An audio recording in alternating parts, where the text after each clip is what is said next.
All right, we're live on Periscope, and we're at Falcon Park for the Cayuga County Championship Baseball Tournament. Ted Baker with the call.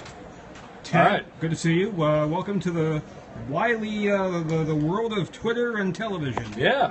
So we're going to be a little bit later than the scheduled 7 o'clock start because we had a great game the first game with Weedsport 3 times coming from 2 runs down to tie it, then getting 4 in the top of the 9th and hanging on to win at 10-6. So they win 3rd place in the tournament.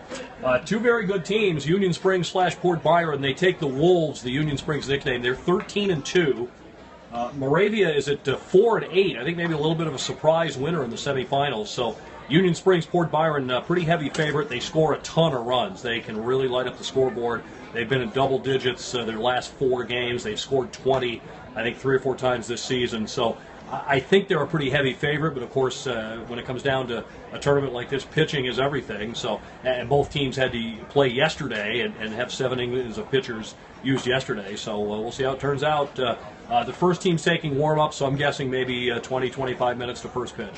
Now, Ted, people who are just tuning us in on WAUB might not know that this is actually the second game that you'll be calling. We just finished the first one. It was a consolation game between 2 teams that, well, didn't make it to the championship. So how do you keep, you've been doing this for a long time, how do you keep the energy up for game 2?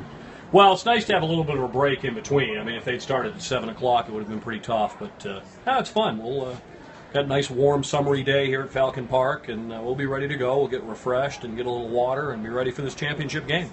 I get a lot of people who ask me, and you probably get the same question, what does it take to actually put one of these games on the air? So this is the setup. There's your headset. There's the little audio console and Behringer mic mixer, baby. That's inexpensive. right. If you ever need for any kind of sound application, these things are beauty. But that was like $89, I think. And you've had that for what, a few years? Yeah, 5, 6 maybe. Now, walking into the press box right now, we'll introduce the entire world to the GM of the Auburn Doubledays, Mike Macinas, who's really like the paparazzi now? Well, yes, I am. I'm everything. Watch you turn the lights. I'm the king of all media. Yeah, let's watch Mike turn on the lights. All right. The entire world of Twitter needs to see that. Ted, this is your favorite sport. Yeah, I've always been a baseball guy. I mean, I went to my first Red Sox game at Fenway Park in 1968 when it was $4 for a ticket. Now it's about $400 for that same seat, so I don't go as often.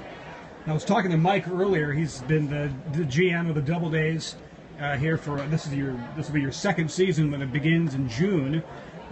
You grew up a baseball fan, so being a baseball announcer, being a sports announcer, has it changed your perception as a fan of the sport, or do you still view it the same way? Oh no, I mean I'm a fan first. That's always been what informs my broadcasting. I mean I love the game, so the challenge is to bring that game to life, and capture the excitement of it. It's a different kind of a game. People always ask about doing the different sports. In basketball or hockey or lacrosse, it's constant action.